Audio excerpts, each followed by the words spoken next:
دیکھیں کہ اسلام نے مذہبی جبر قتال کے ذریعے ختم کیا تو آج جناب پوری دنیا کے اندر ہر شخص کو مذہبی آزادی ہے۔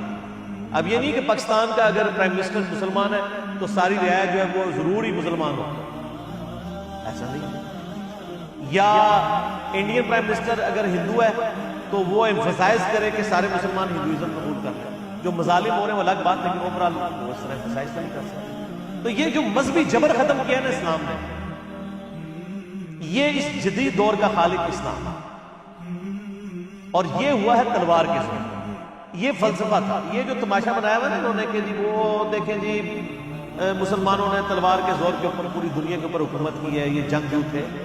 سر جو بدماش سینکڑوں سال سے دنیا پر حکومت جمائے بیٹھے تھے، ان بدماشوں کو اکھاڑنے کے لیے تلوار کی ضرورت پڑ گئی، اور اس کے لیے پھر اللہ تعالیٰ نے یہ تلوار مانگی۔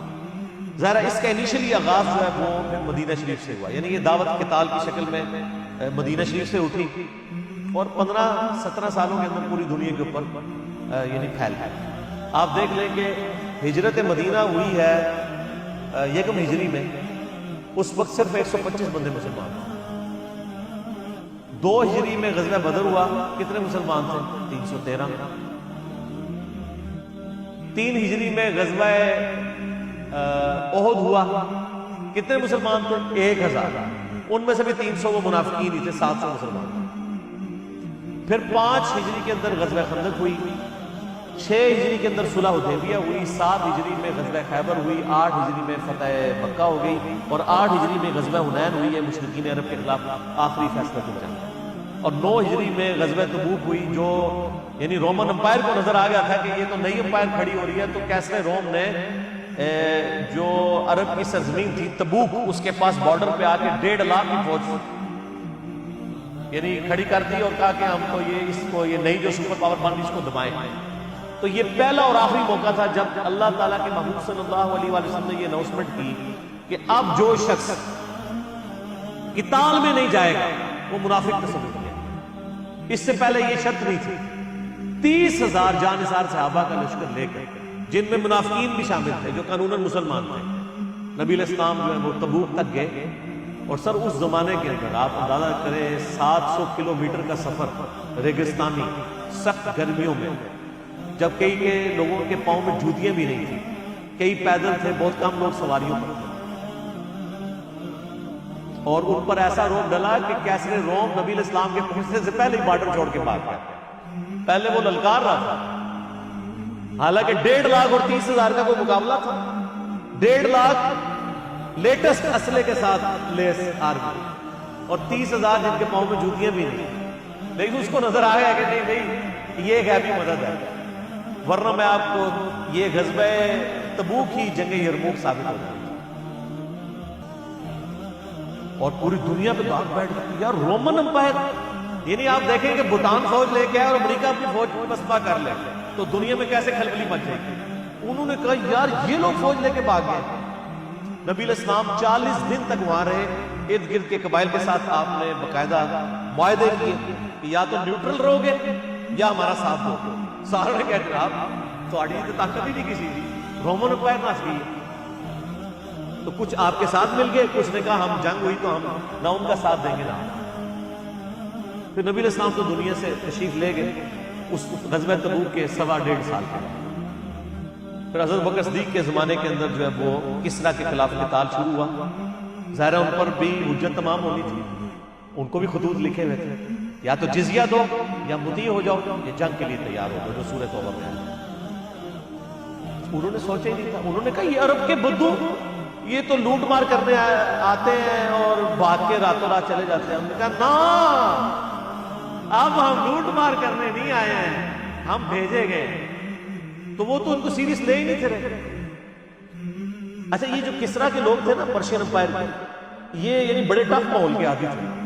عرب کی ٹکر کے اگر کوئی لوگ تھے نا تو وہ کسریٰ کے لوگ تھے، کیونکہ وہ بھی اس ٹف ماحول کے عادی تھے جس طرح عرب کے لوگ عادی تھے۔ یعنی کتنے عرصے تک ریگستانوں میں سفر کرنا اور سارا وہ گرمی کو برداشت کرنا۔ وہ جب پہنچے ہیں تو آپ دیکھیں عراق فتح ہوا، حضرت خالد بن ولید رضی اللہ عنہ کو بھیجا سیدنا ابوبکر، کرتے کرتے جناب جو ہے نا وہ فتوحات بڑھتی گئی. لہٰذا آپ سر عمر سیریز دیکھیں, مولویوں کو چھوڑیں, عمر سیریز آپ نے اگر یہ ریولوشن دیکھ لی, حضرت ابوبکر صدیق وفات پا گئے, حضرت عمر بنے, ابھی بالکل فیصلہ کر لیا, یعنی دونوں طرف فائنل کھیلے جانے والا تھا. آپ دیکھیں کہ مسلمانوں کی تعداد تھوڑی ہے اور دونوں محاذوں پہ. حضرت ابوبکر نے اپنے زمانے میں شام کے قتال کے لیے بھی, یعنی رومن امپائر کے خلاف بھی جنگ کے لیے فوجیں بھیج دی, اور عراق کو فتح ہو گیا, کسرا کے خلاف بھی بھیج دی. دونوں سپر پاور سے بیک وقت ٹکراؤ. اس دوران سیدنا ابوبکر کی وفات ہو گئی, حضرت عمر خلیفہ بنے, اور عین میدان جنگ جنگ یرموک ہونے والی تھی. خالد بن ولید چیف آف آرمی سٹاف ہے, حضرت عمر نے پہلا ڈیسیژن کیا کہ خالد کو ہٹاؤ.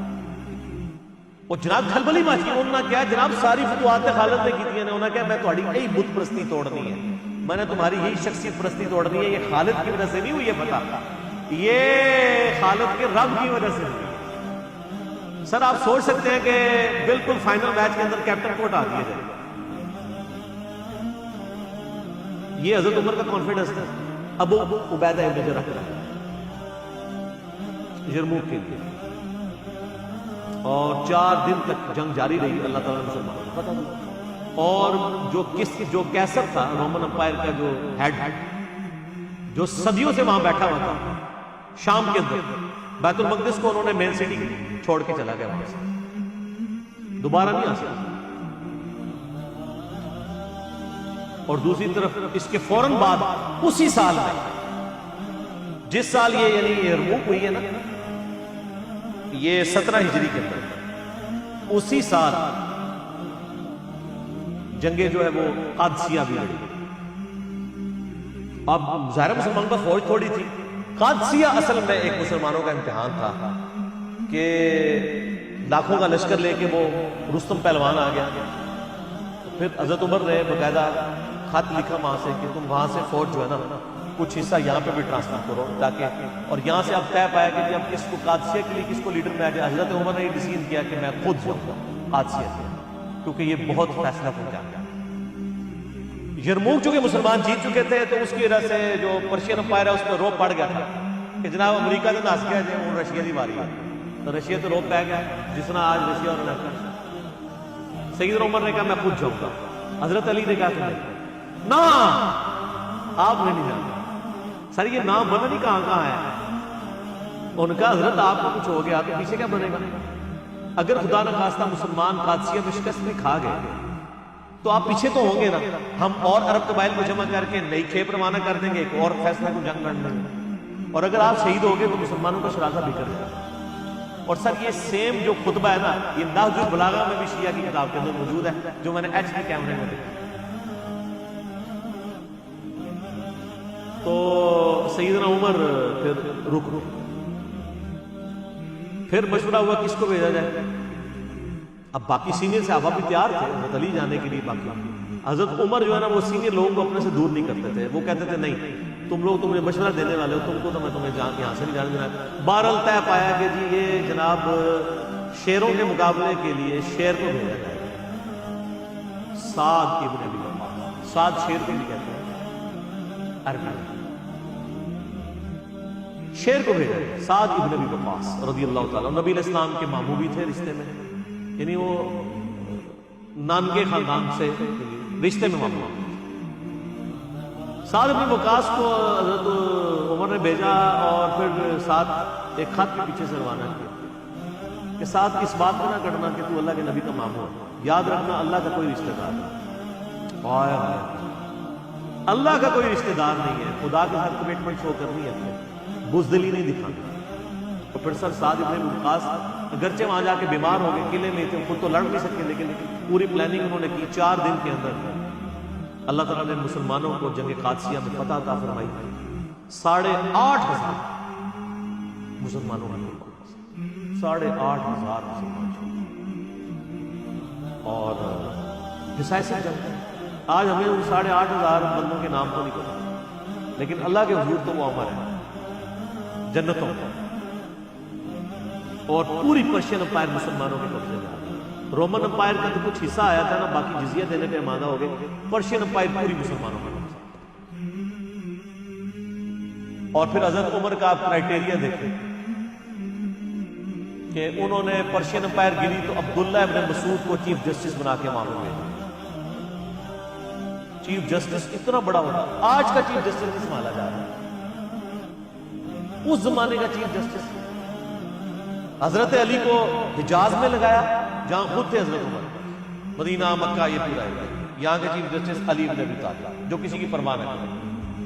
عبداللہ ابن مسعود ایک کاشتکار کا بچہ غریب سے آیا، لیکن نبی علیہ السلام کا وہ لاڈلا، تو پرشین امپائر پہ وہاں پہ بھیجا کہ یہ چیف جسٹس آف کوفہ اور پورا عراق ایران یہ پورا انڈیا یہ ایک ہی ہوتا تھا، عراق ایران کا نہیں، اور ابو درداء اصحاب صفہ میں سے اس کو رومن امپائر میں چیف جسٹس لگایا۔ یہ وہ لوگ تھے جو دنیا ادھر سے ادھر ہو جائے نا، یہ کسی معاملے میں کسی کا لحاظ نہیں کرنے والے، حضور کی تربیت یافتہ۔ اسی لیے آپ دیکھیں حضرت عمر جب تک رہے نا مینجمنٹ کمزور نہیں ہوئی۔ حضرت عمر والی کوالٹیز اگر حضرت عمر کے بعد کسی شخص میں تھی تو وہ حضرت علی تھی۔ اسی لیے کافر بھی کہتے ہیں کہ حضرت عمر کے بعد اگر حضرت عثمان کی جگہ حضرت علی کو خلیفہ چن لیا جاتا تو حضرت ایک عمر ثانی مل جاتا مسلمانوں کو۔ بہرحال وہ خیر ایک علیحدہ سے ٹاپک ہے۔ بہرحال یہ میں آپ کو بتا رہا ہوں کہ اس ساری چیزوں کی ابتدا ہوئی ہے قتال سے، قتال سے اس کا آغاز ہے۔